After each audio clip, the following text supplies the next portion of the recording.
to you by GN and Co.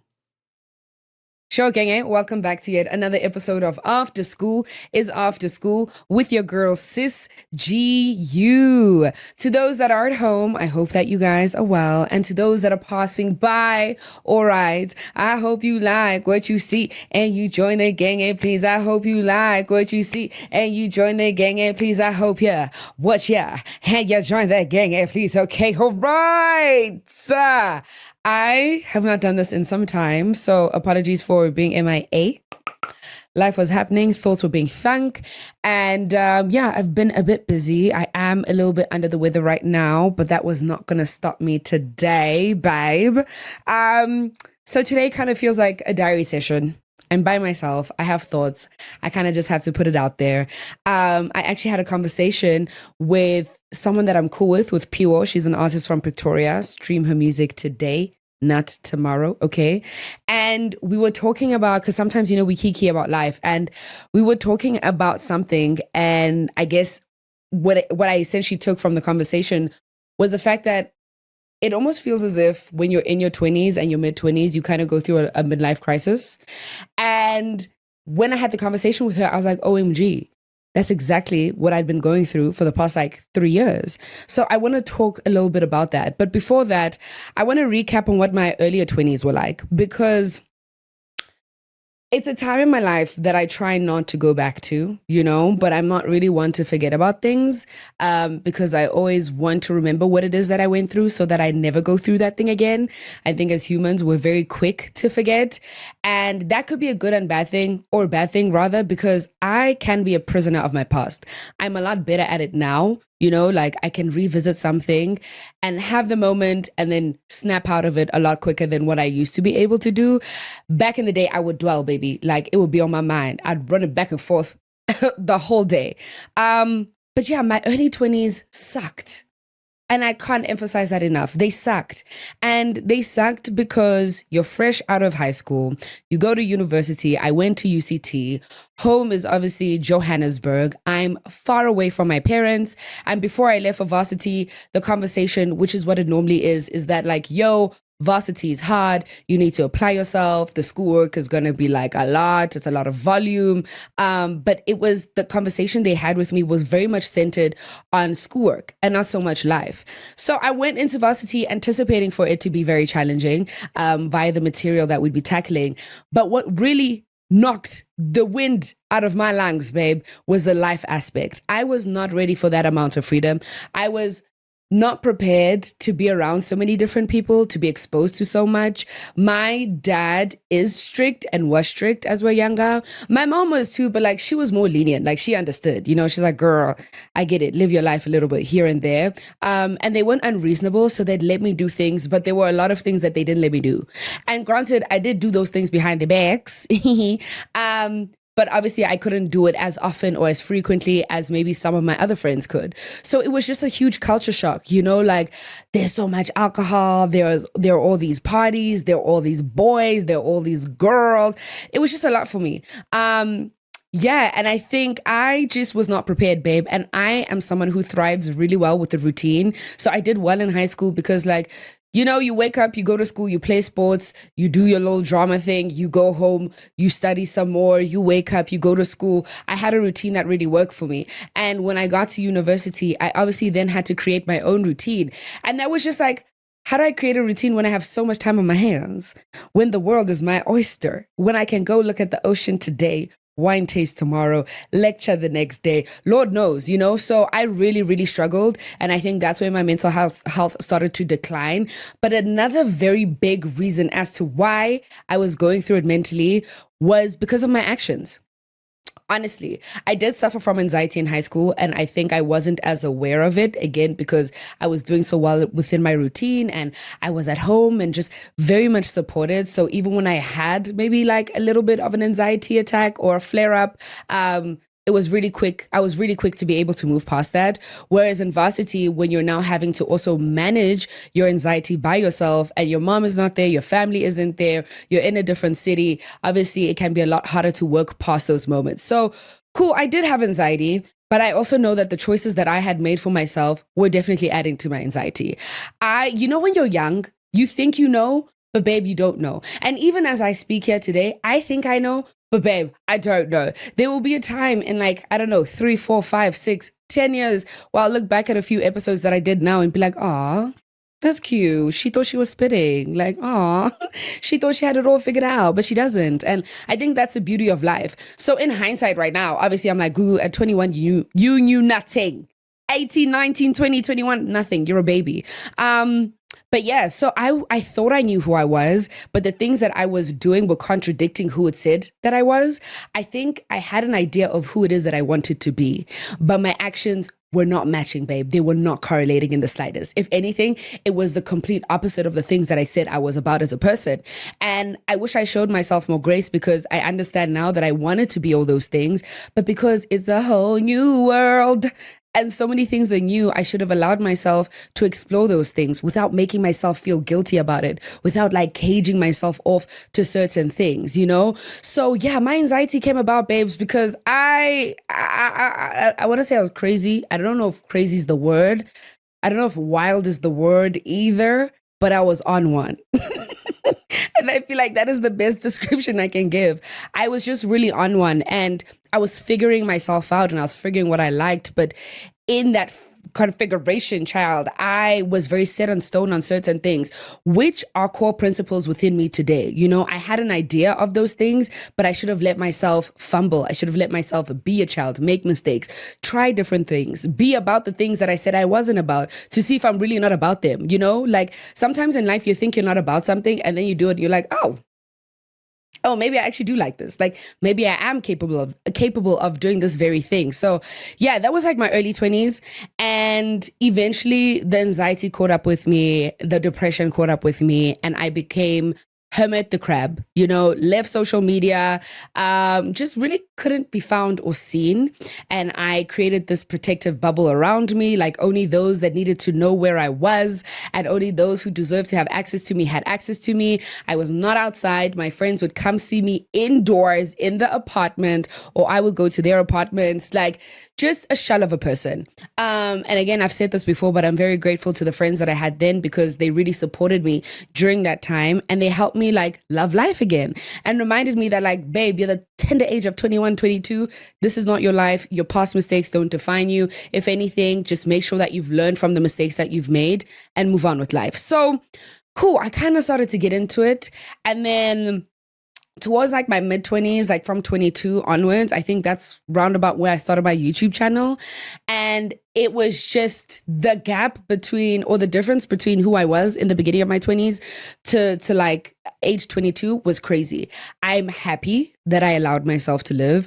I'm happy that I put myself out there, but it just felt like day and night in hindsight now. Like I was nowhere to be seen, hermit the crab, to now being like very out there. I have a YouTube channel. I'm sharing my thoughts. I'm sharing my friends. I'm sharing my life experience, and I don't regret it. There's a part of me that misses that version of Gugu because she was so fearless. And I know it's because she had shut herself up.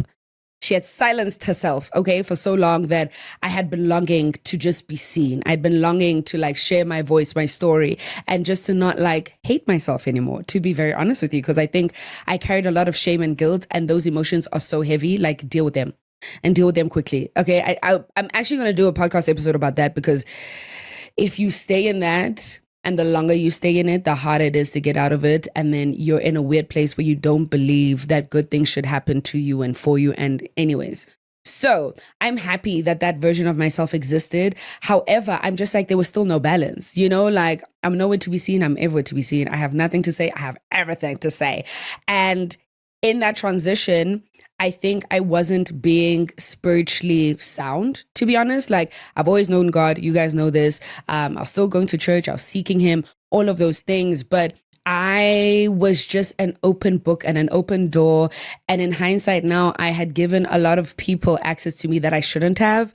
And I think my discernment hadn't kicked in, and I was everywhere with everyone. And I also just felt like I'm friends with everyone. You know what I'm saying? Like, you're cool, we're all friends. And that's not really how life happens. So, but it was a fun time in my life, and I'm eternally grateful for it. And I had a blast. And I think I made up for my former years where I was very repressed, because I repressed myself. And yeah, I allowed myself to live and I'm grateful for it. So that's like 22, 23, kind of like the same vibe. 24, I start to slow down. 25, there's a shift. There is a massive shift and I can feel it, but I can't put my finger on it. You know, like I'm just sensing things around me. I'm feeling maybe a little bit heavier. I'm feeling uncomfortable in spaces. But again, like I am the life of the party. Okay, not the life of the party, but like, you know, I still want to have fun. So I'm pushing past those feelings because I don't know where they're coming from. I don't know why they're happening. I'm just like, girl, what's up? 26 is where the ball dropped. That's when I knew something was going on. I'm turning 28 this year. So I turned 26 in 2023. And right now, when I look at my 20s, 2023 was the worst year for me. Hands down. It was not cute. And I can't even say that like there were things that happened. It was just not a good year for me mentally, spiritually, just holistically as a person. I felt like I was losing my mind. I felt like I had no idea if I was coming or going. I felt like I didn't know who I was. I didn't know if I wanted to do content creation. I was doubting absolutely everything in my life. And I'm out of that season now and I'm really grateful because it sucked. Like 25 and 26 were not good years for your girl. But in hindsight now, it's because my frontal lobe was developing, or it had developed. My brain said, oh, babe, we were doing things in a certain way. And we no longer think that that's the way that we should go about these things. Like you were in these spaces, Gugu, and you actually don't feel safe in them. You say you're friends with these people, but do you actually feel safe? Do you feel seen, supported, and loved? You say you like these things, but why do you feel uncomfortable whilst doing them? You say you're this person, but you know you're actually not that person.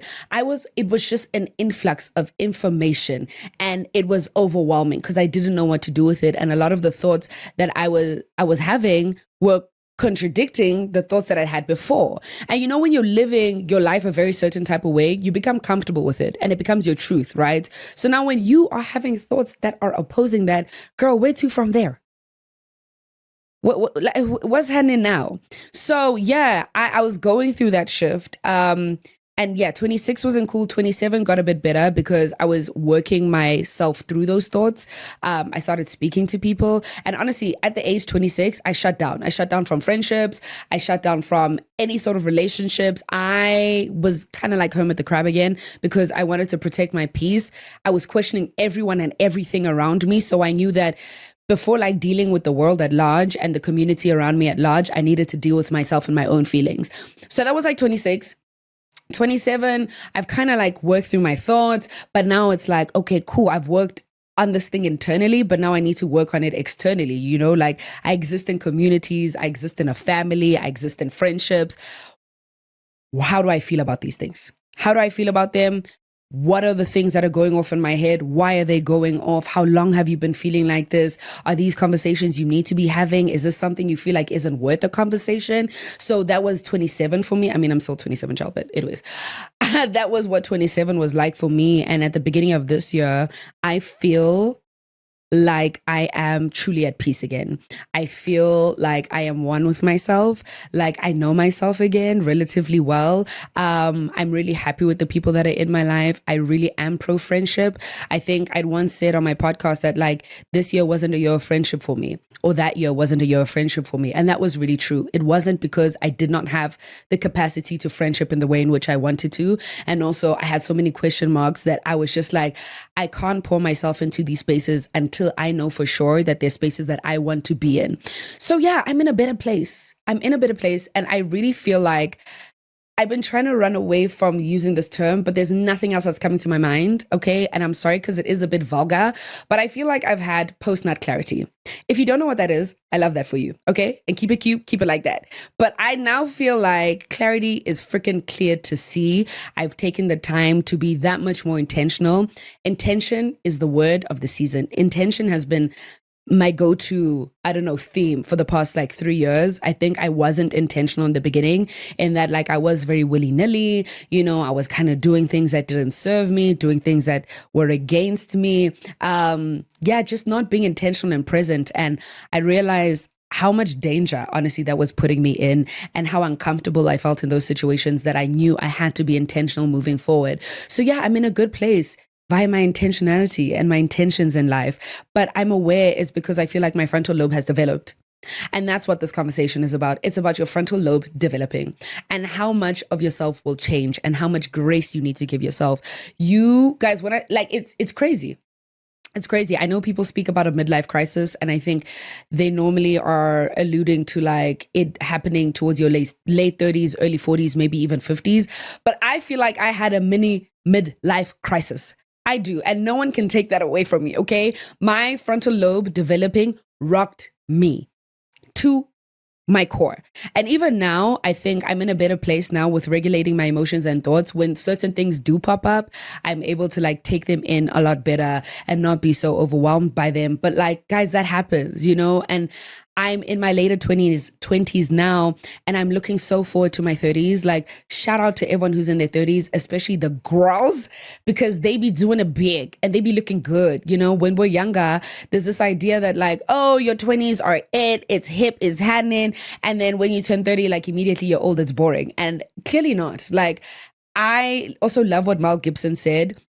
She said something along the lines of, we've been told that our 20s are the best years of our lives, when in actual fact, they're the worst years of our lives. And I'm like, girl, louder, because that's exactly how I feel.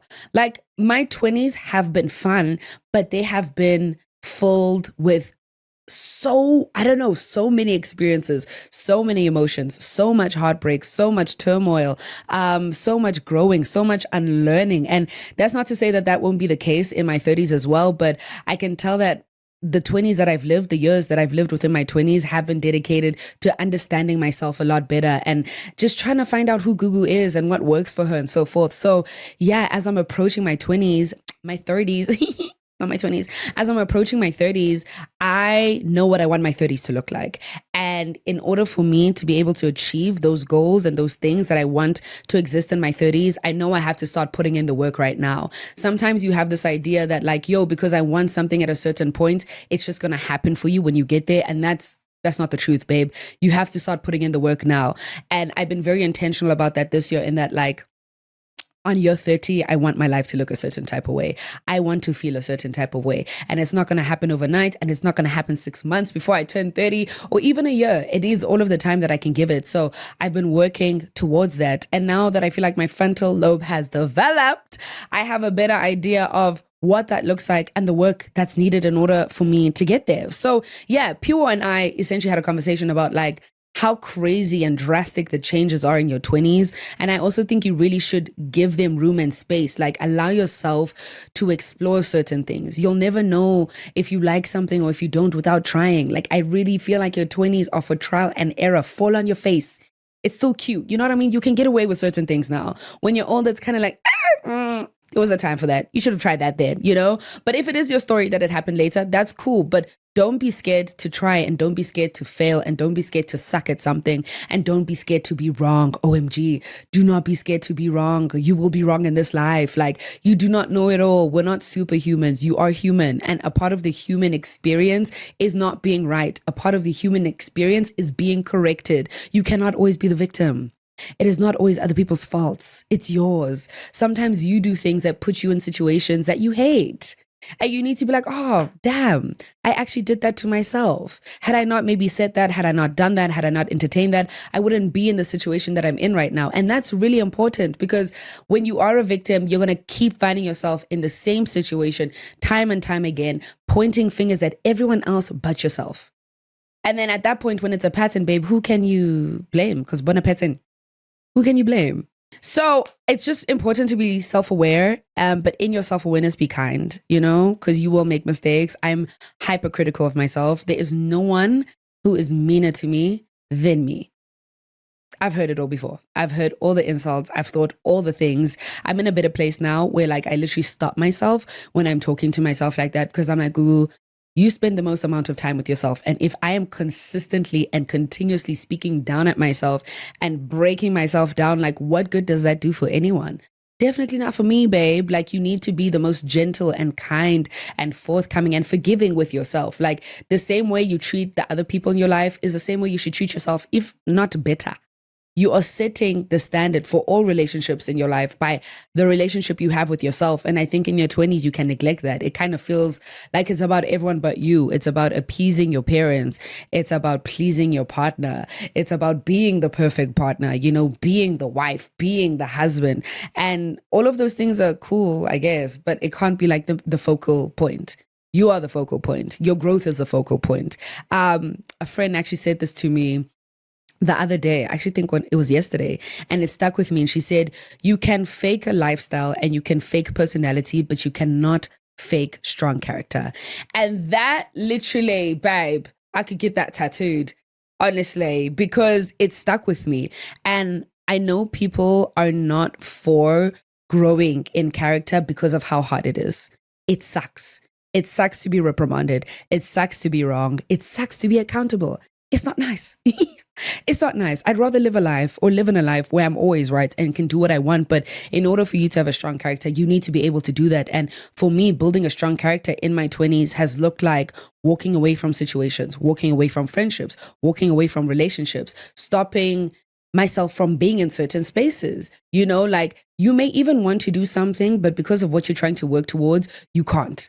There are things that I don't do, not because I don't want to do them, but because it doesn't serve the bigger picture anymore. And I need to be a person of my word. OMG. Yes, be a person of your word. I think when we speak about being accountable and a person of your word, so often it's in relation to the people around us and not the relationship you have with yourself. Guys, if you can stand on your word for yourself and be a trustworthy person for yourself, it changes the dynamic that you have with yourself significantly. Like one of the things I really love about myself now is that if I say, no, I'm not going to do something, I'm not going to do it. I mean, there are small things, where I'm like, no, girl, I'm not going to drink that wine, girl. And then I drink the wine sometimes. But the big things, the things that are really important to me, I've really been able to be like, no, I deserve better. I want to be in spaces where I feel loved and seen. And I want to be in spaces where I feel at peace. And when you're not at peace. You know it. You know when you feel off with something. And sometimes we'll do it for the crowd and for the vibes and for friends that we've had for a very long time. But like, again, whose peace are you keeping? Who are you serving here? If you're worried about everyone else but you, who cares about you then? Who stands up for you? Like, you are your biggest advocate. You are your protector. And I've taken that role very seriously in my life because, I don't know, like growing up, there's this assumption that like, oh, there's always going to be someone to fight your battles or someone who's going to speak up for you. And that's not the case. That's actually your responsibility. You have got to do that. So be honorable, be accountable with yourself. Like, if you say you're going to do something, do it. It is the best feeling in the world. Guys, it could be something so small. If I say, like, yo, I'm going to wake up, I'm going to go for a walk, I'm going to respond to an email, I'm going to edit. Once I've done all of those things, the little high that I'm on, because I'm like, girl, you did that. What you want to do next? And I think building credibility with yourself is also important because if you could do that, you can do something else. And when you do that other thing, you can do something else. You learn to trust yourself more. You learn to trust yourself when building new skills. You learn to trust yourself with handling tough conversations. Like, it's not something that happens overnight. You have to maybe do it once or twice. You have to feel uncomfortable in those moments to realize that, like, I was uncomfortable, but at the end of the day, I can really do it. And another part of my frontal lobe developing has been my coping mechanisms. I tried to do an episode on this, but I didn't release it because I felt like I was just focusing on one thing. And I understand why I was focusing on that thing, but I was like, Google, that's not everyone's story. You know what I mean? Like, that was a very personal episode. But yeah, I think when we're in our 20s, when we think about coping mechanisms, it could be drinking, it could be partying, it could be drugs, it could be marijuana, it could be sex, it could be whatever it is, and I've really had to think long and hard about how it is that I cope in certain moments. And on top of that, when I am kind of like crutching on certain things, I often find myself thinking like, do I want myself to be in this position forever? Is this how I want to deal with this thing forever? For instance, so a little vulnerable here, child. But I used to use alcohol and weed as a coping mechanism. And at some point it stopped being alcohol because my body was just not responding the bestest to it. And then it became weed for sure. Like, oh, you're sad, get high.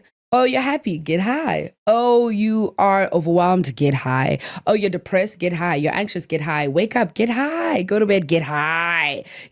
And this is not to judge anyone who smokes marijuana, but it is something that I felt within my spirit that I knew that I needed to stop. And it wasn't sitting well with me. And it wasn't sitting well with me, especially with my walk with Jesus. Do you know what I mean? I was like, if he came and he died on the cross and he's everything that I need, why am I still reliant on other things? Because am I saying that he's not enough? Which is a really tough conversation to have with yourself. But yeah, and I knew I was very dependent at some point. Like, honestly, I can't believe I'm going to say this, but I was even caught by my parents. And that for me was when I knew that it was a major problem, you know, because at first you think, oh, I can hide it. Like I can do it with my friends. I can do it when I'm on a walk. I can warga garaga. Guys, my mom is a ninja. I don't even know why I ever thought I could fool that lady, because I'd walk into the house and I could see that she's looking at me, but I'd convince myself that like, no, hey girl, like she's just looking at me. Like it's nothing hectic, it's nothing serious, but obviously she could see past through all of that bullshit. And eventually she had a conversation with me, which led to my dad having a conversation with me. And I was just very embarrassed. And I can speak about these things because I'm not embarrassed by it anymore. And I'm also one who really understands that anything that I've gone through doesn't define me. And it's been some time off of the marijuana now. Okay, I need you guys to clap for me because that's a big deal. If you smoke or used to smoke, you know how hard it is to stop smoking. And also the idea that you can't be addicted to marijuana, let's let it go. Let it go. Let's be honest, because you can. If you are in need of something all the time, thinking about doing something all the time, if doing something without that thing doesn't slap, babe, it's a problem. So yeah, weed was my coping mechanism for some time. And last year I was like, nah, I can't live like this anymore. And I haven't been living like it or living like that anymore. Stopping was incredibly hard, not going to lie to you. And I realized how often I would reach for it, even when I didn't need it. Like it was just a habit at some point. And you have to go through the crushing and the pressing and the purging in order to get to the other side. But you can get to the other side. Like, it's not easy, okay? Some days are harder than others. And eventually, I feel like you'll get to the place where you don't think about it anymore. And I don't. And I've been in spaces, you know, where people partake and like, do your big one, 21. But like, it ain't for me anymore. You know what I'm saying? Like, I like being sober-minded. I love being sober-minded, which is also such a big thing for me. Because again, like in your early 20s, it's very much like, let's drink, let's club, let's smoke, you know, it's all of those things. And again, like if that's what you're doing right now, that's where you're at in life. That's your story. That's your journey. But I feel like I was just bamboozled to believe that like always being tipsy, always being high, always being under influence was the real vibe. Like, are you really vibing in life if you are not tipsy? Are you really vibing in life if you're not high? And through being sober and being sober-minded, I'm just like, oh, that was a lie. I like having clear thoughts. I like being able to process my thoughts. I like being able to be in control of my emotions. Like even when I am feeling emotional about something, there's something really beautiful about allowing myself to feel it wholeheartedly and then let it go, you know? So yeah, me and alcohol, I've said this before, our relationship is really not the best. I do not drink nearly as much as what I used to. I drink wine every now and then, and sometimes it catches me off guard because it does make me a little bit tipsy. I will not lie to you.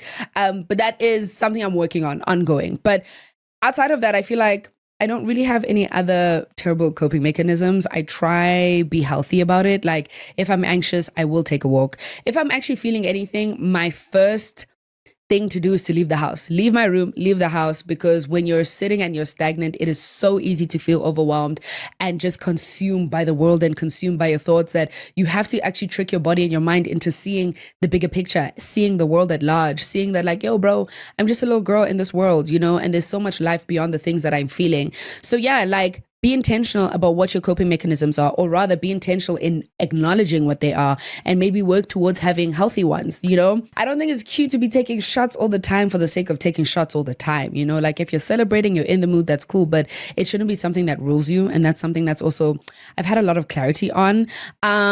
Friendships is something I've had a lot of clarity on.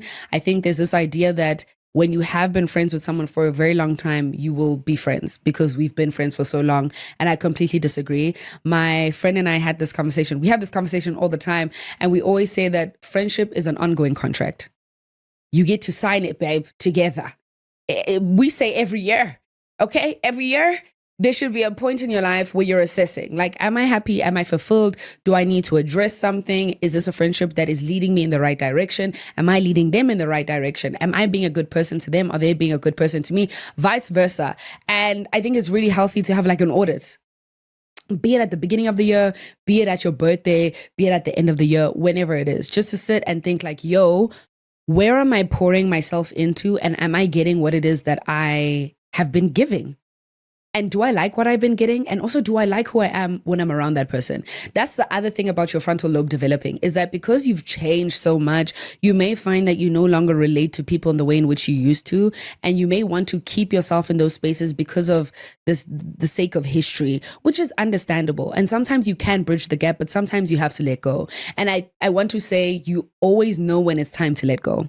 You do. And if there's something that's weighing you down, a friendship that's weighing you down, it shouldn't be the case, you know? So yeah, it's been interesting to see the people that have been able to grow with me and to also see the people that I've had to let go of. And I've been very fortunate in that I don't think I've actually, for the most part, ever been friends with like bad people. No, I can't really sit here and be like, am I what? I've seen some things, don't get me wrong.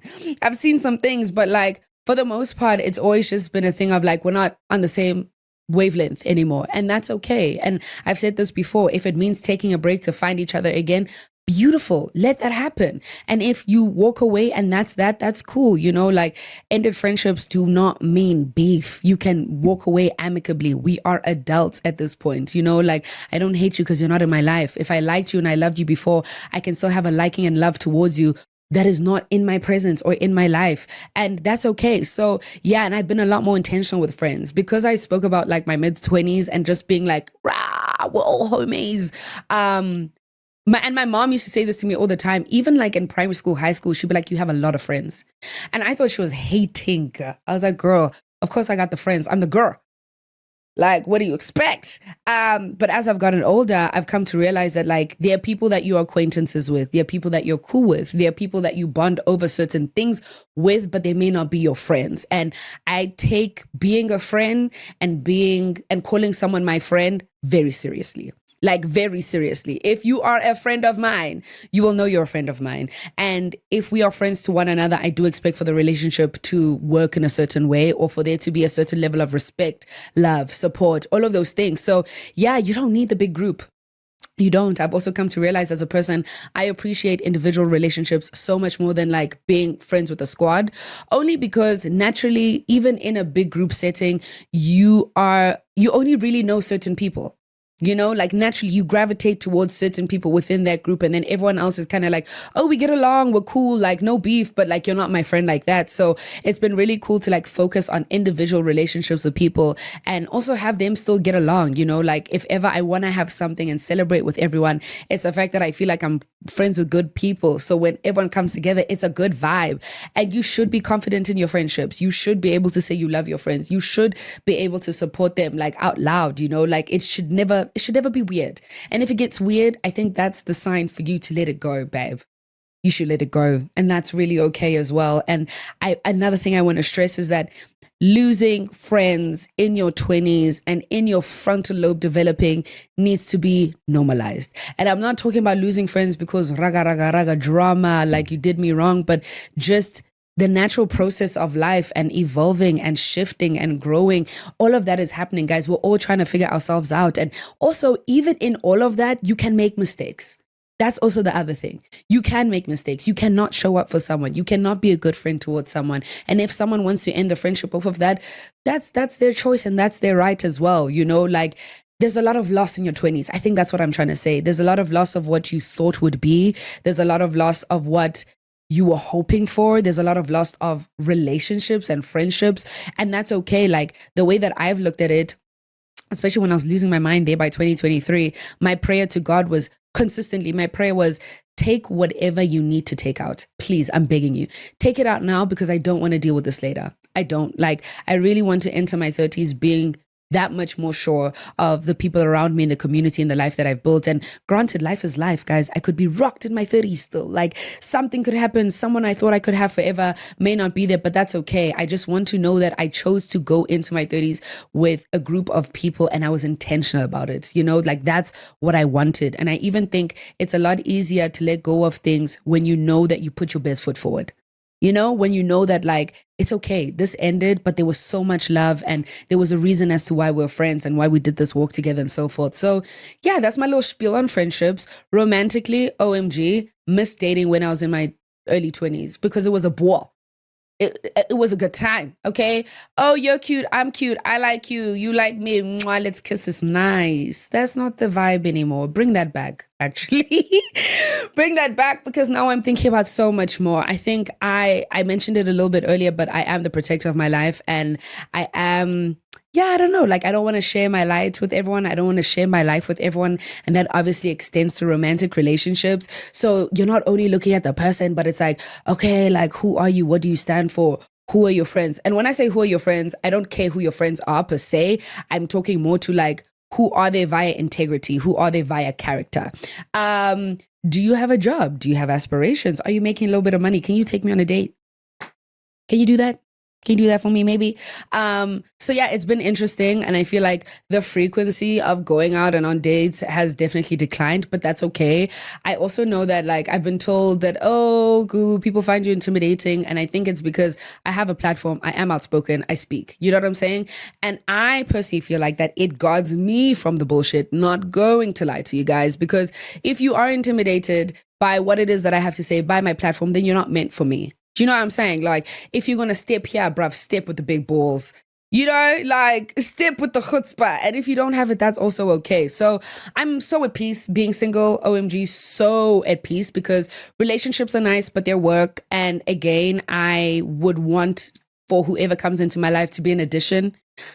Don't be adding more problems. Like, yes, we'll have our moments, but for the most part, like, you should be adding so much more love, so much more support, so much more care, so much more laughter, so much more color. Like, I believe in partnership and I want a partner. I want to do crazy things in this life. And I honestly believe that when I find my partner, him and I will be able to do that. You know, I want us to conquer the world. And not to say I can't do it alone. I can, but even biblically, like there is a blessing and an anointing that is over marriage that I wholeheartedly believe in. And I believe I'll see it. So yeah, can't really say much about that. It's also cool to not be scorned. You know what I'm saying? Like to be turning 28 and not like, niggas, I hate every guy, because again, you kind of need to see the role that you played in that. Don't get me wrong, men are crazy. I will die on that hill forever. Like, you guys know that about me.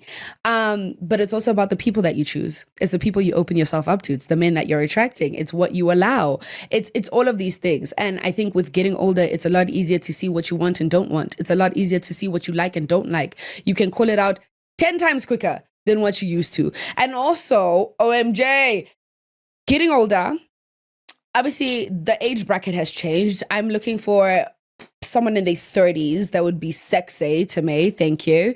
But it's also realizing that like the older I've gotten, or in general, like the older a woman is, the less easier she is to manipulate. So like this notion of older men liking younger women has a lot to do with the fact that they can manipulate them.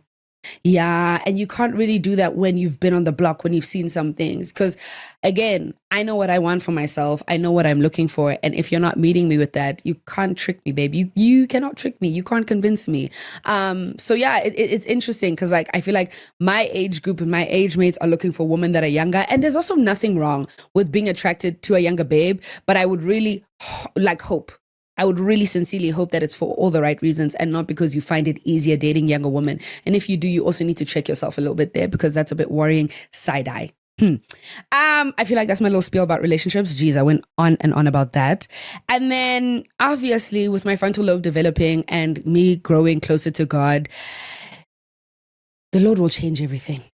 Oh, he will change you, babe. Oh, he will change you from the inside out. He will change your thoughts. He'll change your taste in things. He will change the way you go about things. And Rory Sang has a Bible study on YouTube. And if I'm not mistaken, it's called Come to the Banquet.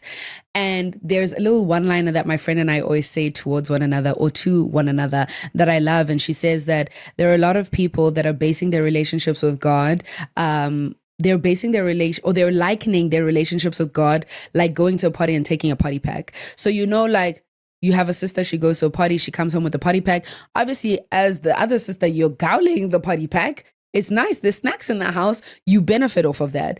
But she was basically saying that there are people who treat their relationships with God like that. Because your mom prays, because your friend prays, because your aunt prays, because your boyfriend prays, your girlfriend prays, you feel as though that is enough for you to be able to garner a real relationship with God, when that's not the case. You cannot live a fruitful life with the Lord off of party packs. You need to be able to garner your own relationship, build your own relationship, find your voice within Him, be able to distinguish His voice as well. And I think that really resonates with me in so many ways, because obviously when I was younger, like, I've always gone to church. I love church, but I was definitely living off of party packs here and there, like I was living off of my mom and my aunts and even some other friends that were far along their Christian walk than I was. And I'm at a place where I don't want to live off of a party pack. I want what He has for me. Because also, when you're living off of party packs, you're living off of what God has for someone else.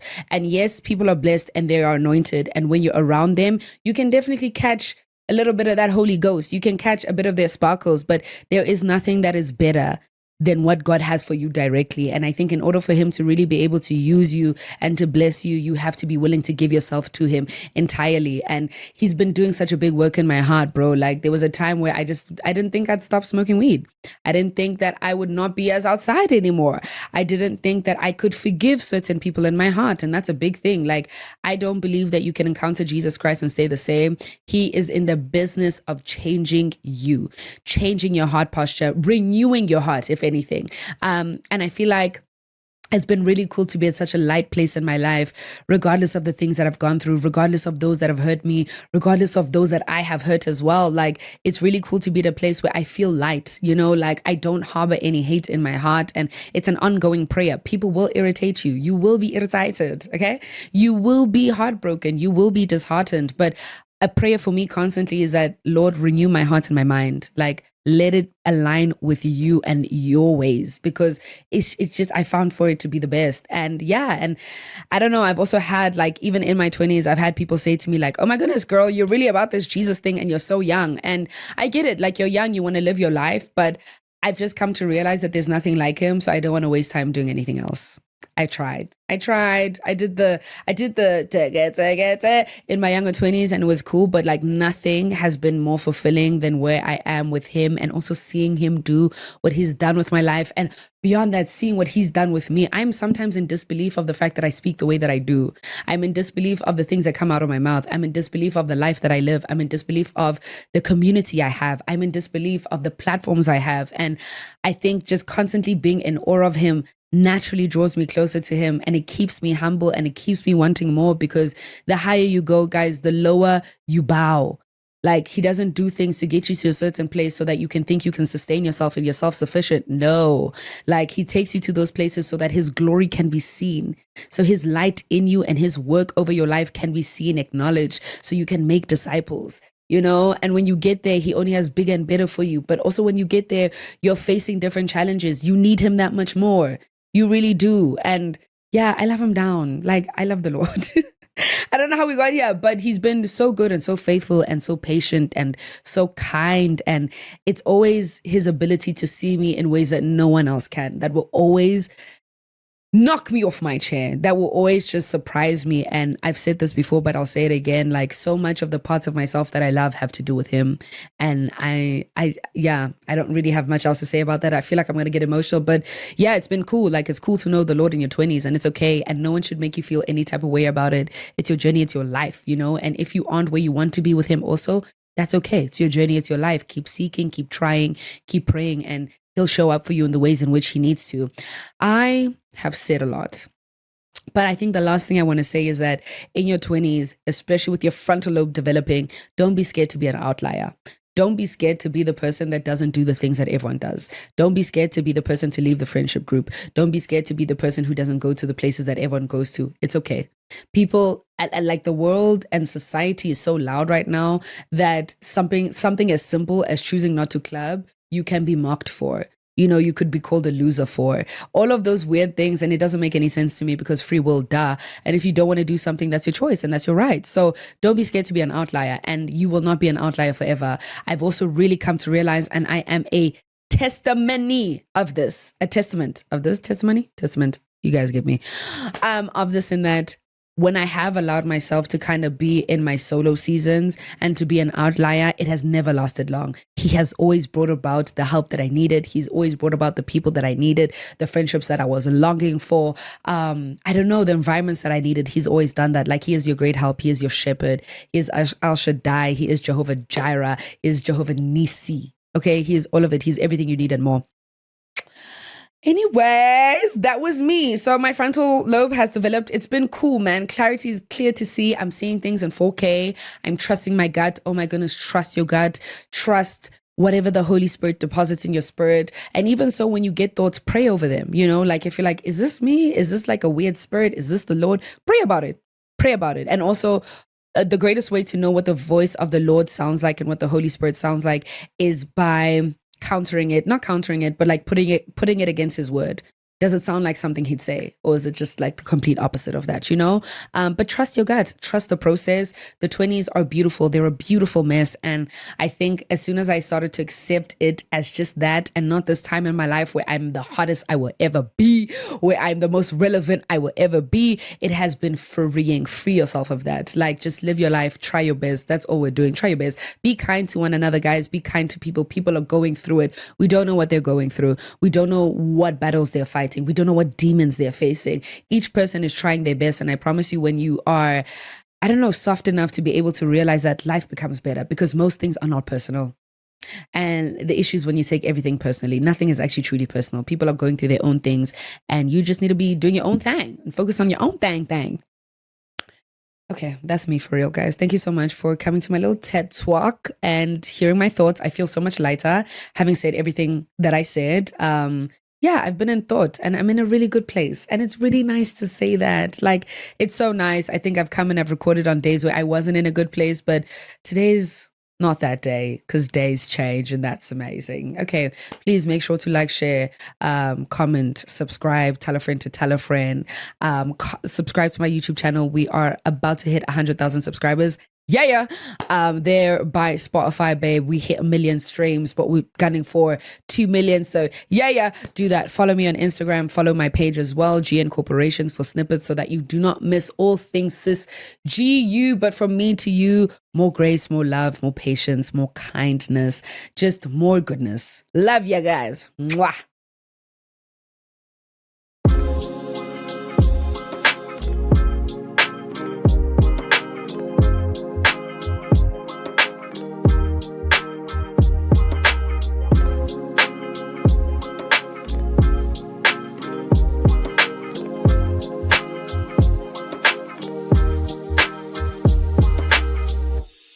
Brought to you by GN and Co.